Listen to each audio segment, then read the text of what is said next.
biyyoolessaa dhaabbattoota siyaasaa afurii waraqaa ragaa beekamtiif raggaasisa jijjiirama maqaa kennee jira. Maddeen oduu mootummaa ragaa boordii filannoorraa arganne jedhan sababeeffachuudhaan akka jedhanitti tumaa seeraa ka boordiin filannoo biyyoolessaa paartiilee beekamtiif ragaa jijjiirama maqaa kennameef uummatatti beeksifamuu qabu jedhu irratti hundaa'uudhaan boordichi maqaa paartiilee kanaa beeksisuusaa himanii jiru. Paartii uummatoota Affaar, sochii bilisummaa Oromoo, paartii dimookiraasummaa Oromoo fi sochii dimookiraasummaa haqaa uummata Gaambeellaa kan nagaaf misoomaa kanneen jedhaman paartiilee afran waraqaan ragaa boordii biyyoolessaa kenneef isaan kana ta'uun beekamee jira.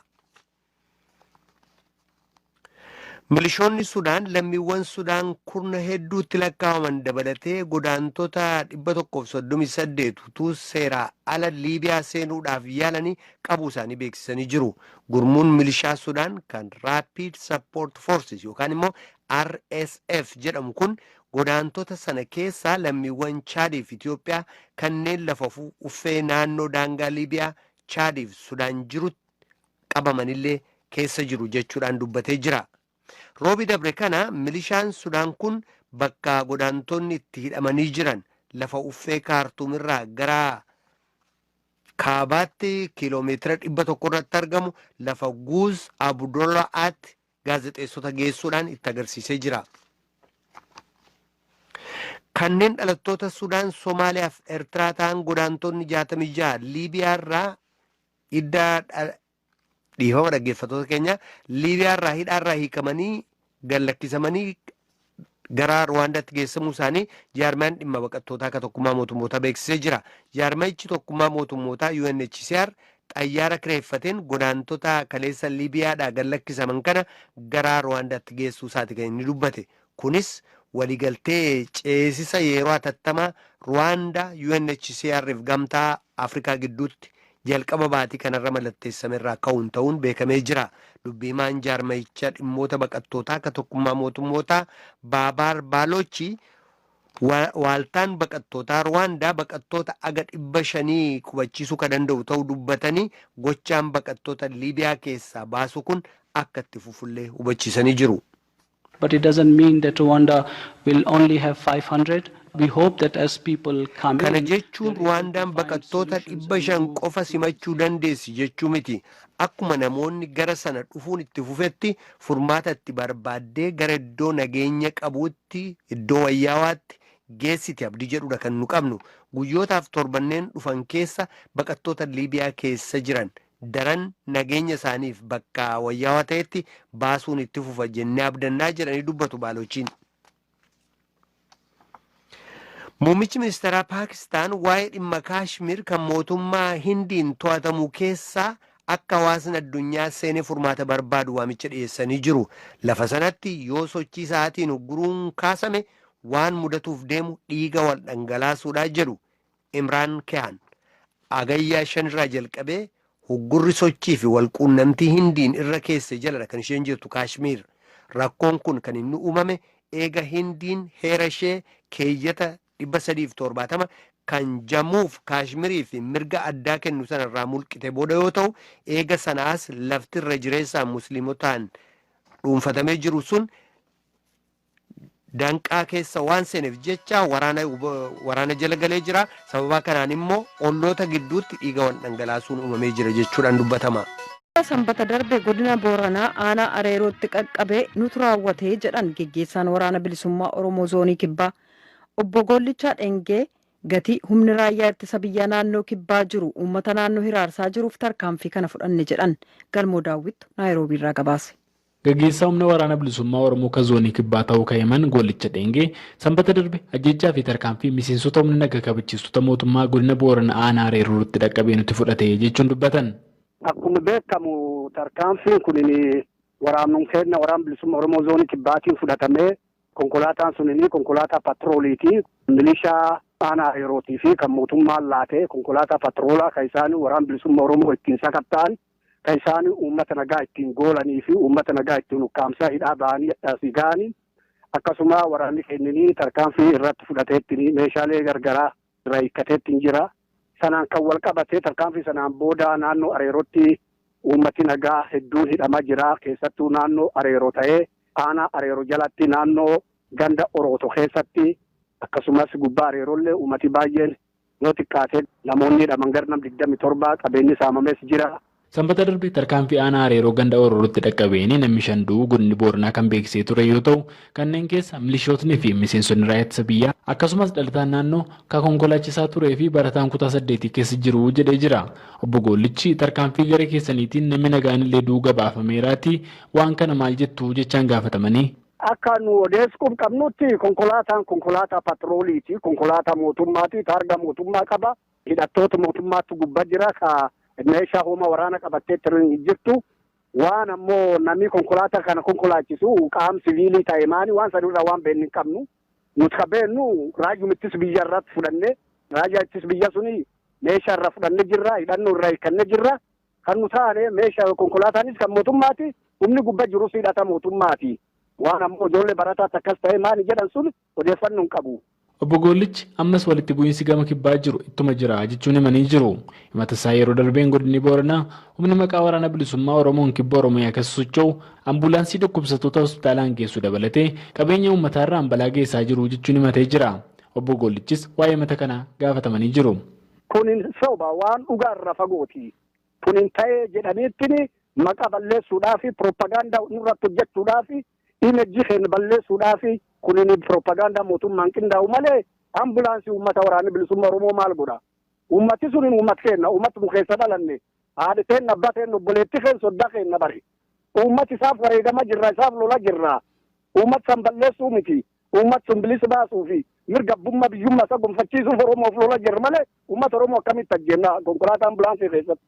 Gabaasa Sagalee Ameerikaaf Galmoo Daawit Naayiroobii.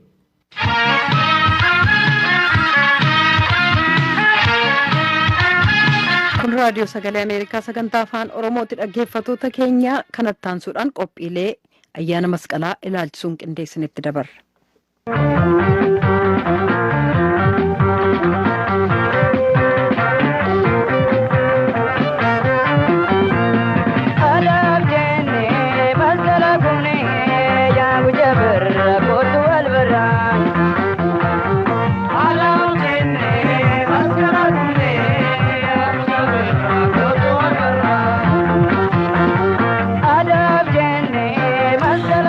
Damaraa har'a jechuunis fulbaana 16 bara 2012 magaalaa Ambootti kabajamee jira.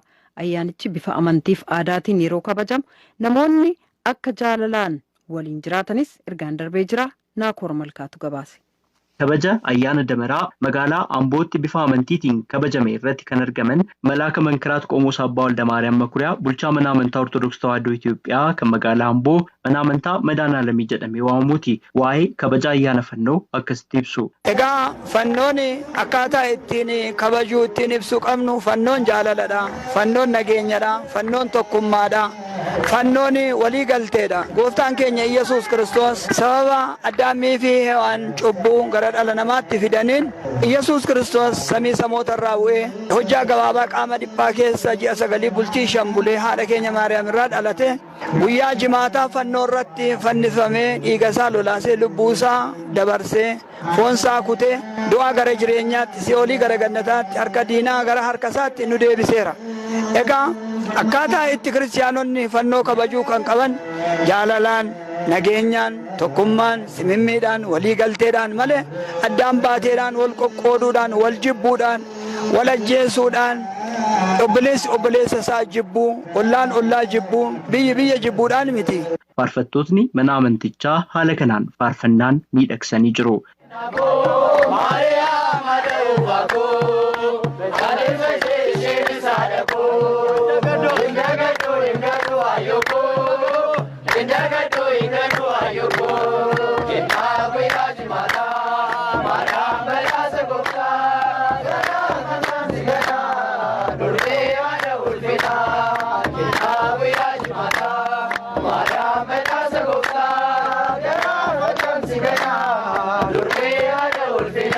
Dargaggootnis bifa aadaatiin miidhagina ayyaana damaraatiif ol utaalanii dhiichisanii sirbanii jiru.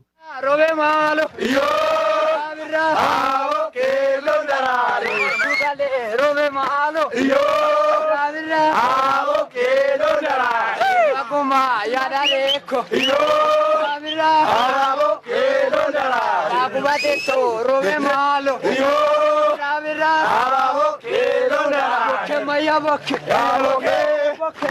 Bokke maa bokka. Bokke. Bokke. Bokke maa maskala. Bokke. Bokke. Bokke maa nakana. Bokke. Bokke. Kelledese. Bakka kabaja ayyaana damaraatti namoota nuti haasofsiisne ayyaana kabajuu biratti waan godhamuu qaba jedhanis ibsanii jiru. Daakon malkaamuu Tashoomin jedhama. Guyyaa kabaja fannoo gooftaa keenya Yesuus Kiristoos kanaan gahuutti guyyaa itti gammadeen jira. Fannoon gooftaa keenya Yesuus Kiristoos erga inni irratti fannifameeti ayyuudonni fannoon isaa nama fayyisuu jalqabnaani fannoo isaa kana fuudhanii ni dhoskanii mootittiilleeniin hafuura qulqulluudhaan guutamtee akka fannoon isaa kun argamu taasiseeilleeniin kunis immoo daamaraa dhaabbattee daamaraa sanaan aarri daamaraa sanaa dhaqee bakka fannichaarra ni qubate fannicha sana keessaas immoo qofforsiistee guyyaatti fuusisteedha jechuudhaan kan beekamudha. Kunuuf ifa isaa nuuf ibsee ifa inni nuuf kenne kanaan jijjiiramne laphee qulqulluudhaan bara waaqayyo nuuf eebbisee nuuf kenne kana gaarummaadhaan tajaajilaa waaqayyoon mana waaqayyootti deddeebi'aa akka jiraannu. Xaayituun jedhama. Asuma amboon jiraadha. Ayyaanni baay'ee nama gammachiisa baay'ee namatti tola. Ayyaana masqalaa jaalalaan gammachuudhaan dabarsaa jira. Ijoollee koo faana maatii koo faana. Namni garuu jireenya isaa keessatti wal jaalachuutu irra jira wal kabajuutu irra jira. Hundumaa kan caalu jaalala wal jaalachuu wal jibbuun barbaachisu dhiifama walii gochuudha wal danda'anii wajjiniin jiraachuudha. Boodana dhaabaan jedhama. Ayyaanni kun egaa akka aadaa Oromootti. Oromoon manuma isaatti masqala kabajata. Akka Ortoodooksiitti immoo bakka tokkotti naannoo kanatti kabaja. Iddoo kanatti yommuu kabaju saba sana hin jedhu. Sabaaf sablammoonni hedduun jaalalaan asitti ba'aniit ayyaana kana kabaju. Hiikti isaa immoo baga bacaqii gannaa baatanii booqaa birraa argitanii booqaa birraa kana immoo isin of kalchuu booqaa birraa kana immoo isin of kalchee gara waqtiitti aanutti isin ceesisu jechuudhaaf ayyaana kana kan kabaju. Akkuma sabaaf sablammoonni masqala kana bakka kanatti kabaju akkasumatti jaalalaan tokkummaadhaan irreecha Finfinnee irratti kabajamus ta'e irreecha Horar Sadii irratti kabajamu akkanumatti waliif beekanii waliif yaadanii kan jaalalaa kan tokkummaati jedhanii akkaataan kanaatiin isa fuuldura kanas kabajuu qabu malee wal balaaleffatanii wal dhiibanii kabajuu hin qaban. Roobe maalo. Yoo raabirra. Aaboo keelloo daraare. Dugalee roobe maalo. Yoo raabirra. Aaboo keelloo daraare. Akkuma yaadaleeko. Yoo. Raadiyoo Sagalee Ameerikaaf Nakoor Malkaa Amboorraa.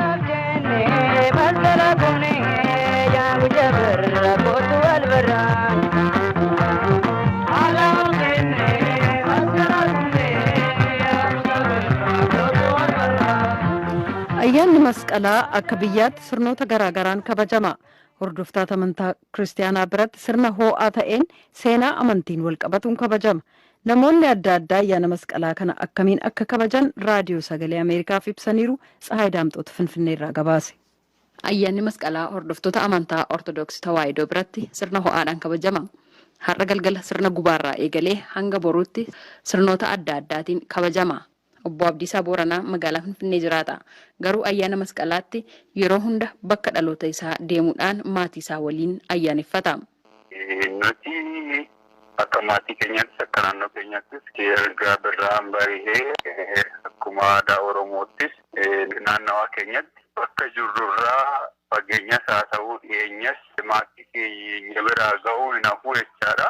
Bakka jirurraa wal guurree gallaa gara maatii keenyatti erga gallee booda akkuma seeraatti masqala hin gubnaa bariitu isaas immoo Fulbaana.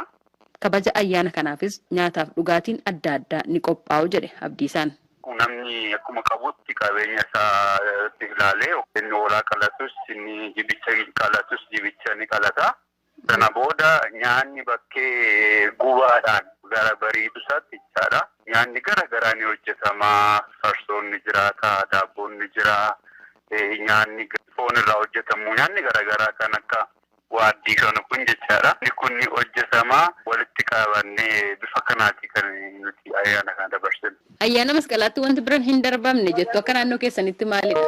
wanti bira hin darbamne tokko abbootiin nu eebbisu eebba guddaadha kan nuti eegnu keessumatti iyyuu in sirbamaa hin ijjifamaa borii dargaggeessi naannawaa irra deemuudhaan harkatti qabatanii abaaboo harkatti qabatanii galgalaa akka mootummaa muraasaa fi nama dadhaban qofaadha kan mana isaanitti garan jechaadha. Dhiichisuun jira abaaboolee koo jedhanitti sirbama. Abaaboon daraarsee birraa jedhamu bifa kanaatiin sirbama jechaadha. Dargaggoo Habtaamuu Tashoomaas namootaan dubbise keessaa isa tokkodha. Masqalli Oromoo darbeera. Garuu hordoftoonni amantaa Ortodoksii Tawaahidoo masqalli isaanii boru waan ta'eef har'a sirna gubaa kabajaa jiru. Nutis isaan waliin kabajna jedhe Habtaamuun. Masqalli Oromoo darbeera.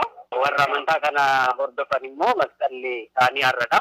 Egaa warri immoo asirratti argamee sagantaa kana hordofudha. Akkuma aadaa Oromootti sirboota adda addaa jedheetu waaqa isaa galateeffataa jechuudha. Yeroo gubaa waan lama hin dagadhu. Wantoota magaalaaf baadiyyaatti ta'anii jechuun waa taajjabeeraa jedhe Habtaamuun. Masqala irratti waan nan hin dagadne yeroo baay'ee gaafsa yeroo gubamu keessattuu Oromoon sirbaan beekama. Shubbisaa galgala isaa irratti hogguu ati kennaa kennitu mana keessanii eebbisan.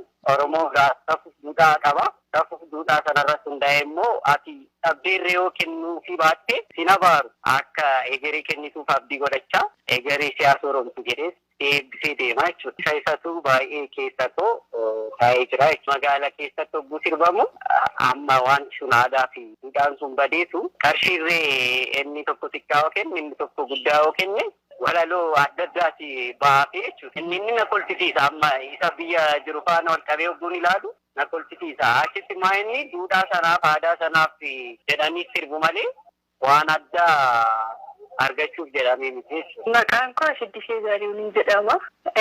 Kanan jiraadhu aanaa Sabbataawaa Tarkii jedhamti. Ayyaana masqalaa farsoon jira. Kan hojjetamu immoo daabboon hojjetama.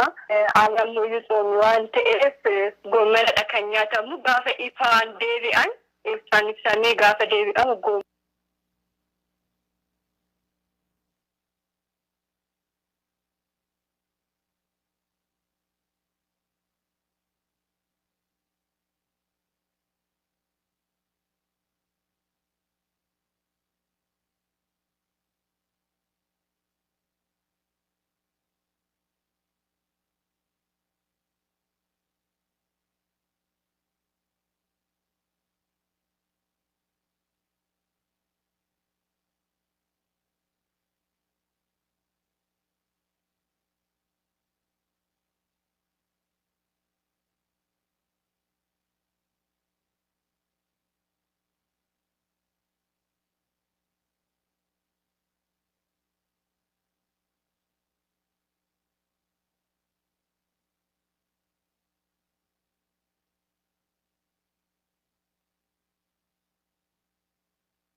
Teenya gaafiif deebii kana gaggeessina ta'ee si sodaachuun koo nafu. Lakkin sodaatin. Akkuma beekamu ayyaana irreechaa irratti tekawaandoo ati agarsiisteetu ittiin ka'umsa marii keenyaa ta'e gara tekawaandootti seenuudhaaf attamitti dandeesse jalqabuma isaa? Dura irratti ispoortiin jaaladha. Waan baay'ee shaakalaa ture. Achumaan mucaan akka obboleessa kiyyatti ilaaluu abbuus jedhama. Tekawaandoo akka hojjetu maatii kan koo na amansiisee achii booda gara seenee jechuudha. Umrii kee meeqatti jalqabdee yaadatta? Umrii 11 akkas. Kutaa 4 ture. Arsii Nagelletti yeroo san duratti teekwaandoon hagana muluun turre. Durasiin ture garuu bu'aa bahii guddaa keessa turanii. Achii booda haga leenjisaan kennas banee babal'ataa dhufe ispoortichi sun jechuudha. Dura kubbaa miilaa taphadhaan ture. Achii booda gara teekwaandootti jijjiiradhe jechuudha. Kubbaa miilaa gartuu isa kamiif? Achumatti ganna dorgommiin shamarraniin jira. Achirratti kilaba uumneet nama baay'ee taaneet akka kilabii kennaatis mana ispoortiiti. Saniinis taphadhaan ture jechuudha. Waggaa meeqa dura gaa kun? Waggaa 14. Kubbaa miilaa taphachuu fi sochii ispoortii adda addaatti hirmaachuu keessaa teekwaandoo galuu jechuun waggaa 14 faa dura jabinni isaas yaaddessinee. Yeroo dura seenuu shamarraniif baay'ee gaariidha waamanaan jedhanii natti himanii. Anis akkuma seeneen haala leenjisaa kan koolaalu ispoortii sanis baay'een jaaladhe. Shamarran nama 3 turre achi keessatti jechuudha. Ijoolleen achi keessatti hojjetanis nu jajjabeessu. Sanirratti itti fufee jechuudha. Haalli jiru baay'ee waan natti toleef. Yeroo sana gaa leenjii yeroo hammamii fudhatte? Almost ani haga Arsii Nageelleerraa kutaa 12 qormaata beet haga achii bahu dalagaa ture. Teekwaandoo sanirra ture. Egaa sadarkaa qaba teekwaandoon isa kamirra jirtaati? Amma daanii 4ffaarra jiraanii. Ijoollummaa kiyyatti waan jalqabeef jechuudha. Daanii 4ffaa isaati jette suni sadarkaa meeqa dabarteetu mee warra hin beekneef naa himi? Akka teekwaandootti namni daanii tokko qabu digirii tokko qaba jedhama. Namni daanii duraa tokkoffaa argachuuf yoo diqqaate waggaa 4 hojjechuun qaba jechuudha. Achii booda ammoo ani ispoortii sanarra waan tureef daanii kan koo fooyyessaa deemee ammaaf digirii 4ffaan qaba jechuudha. Carraa gara biyya alaatti baatee leenjii argatteetta? Kooriyaa deemeen ture. Leenjisummaatiin jechuudha. Ji'a tokkoof achitti leenji'aan ture. Achii booda gara biyyaatti haga deebi'e ammoo akka naashinaal tiimiirra seenee hojjedhaan jira akka leenjistuu lammaffaa ta'ee jechuudha. Gartuu Itoophiyaa bakka buutee biyya alaa dorgommii deemtee beektaa? Akka leenjistummaatti deemee jira. Garuu yeroo duraatiif yeroo leenjii Kooriyaarra deemisan dorgommii aartiin keessa dorgomeen ture. Akka biyyaatiifis yeroo jalqabaatiif aartii irratti baay'ee hin hojjetamu biyya keenyarra jechuudha.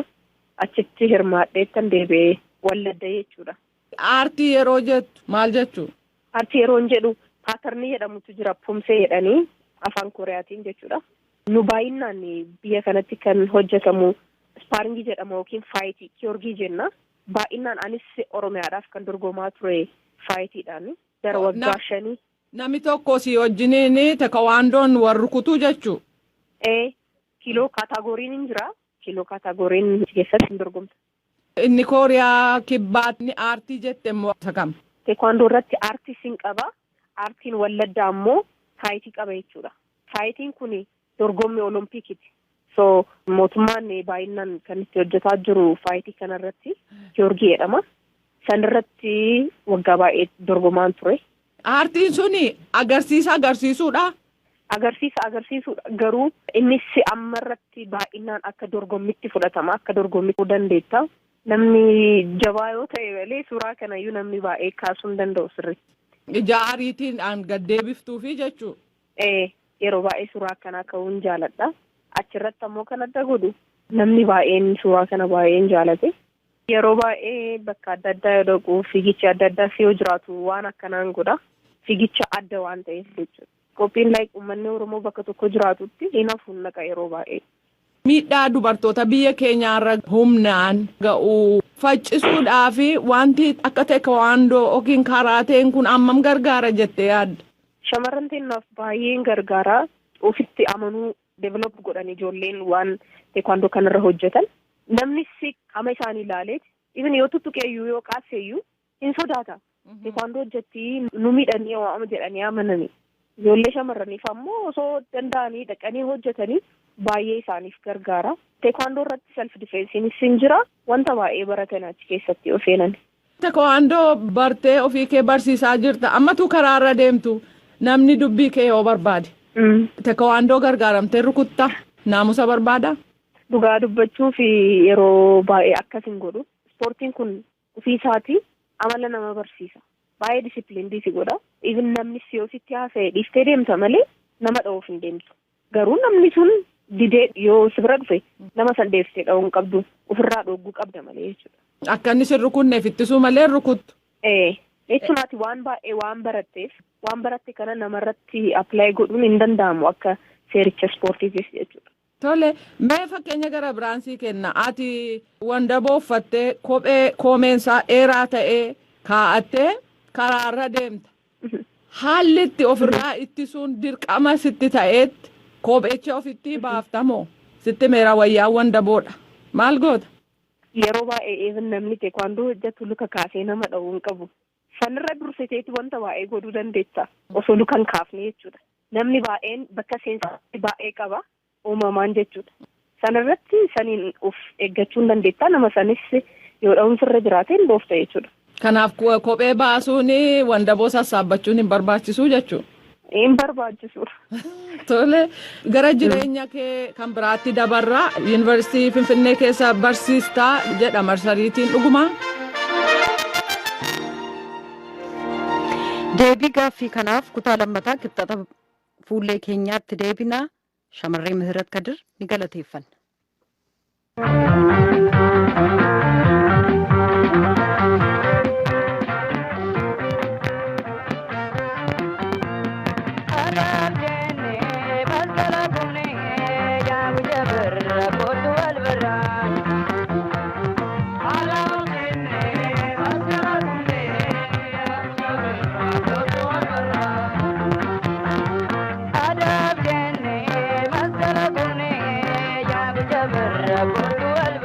Hordoftoota amantii kiristaanaa ayyaana masqalaa ayyaaneffattan maraan irra deebinee bakka ittiin isin ga'e jennaa qophii boriitiin walitti deebinaa nagaatti bulaa.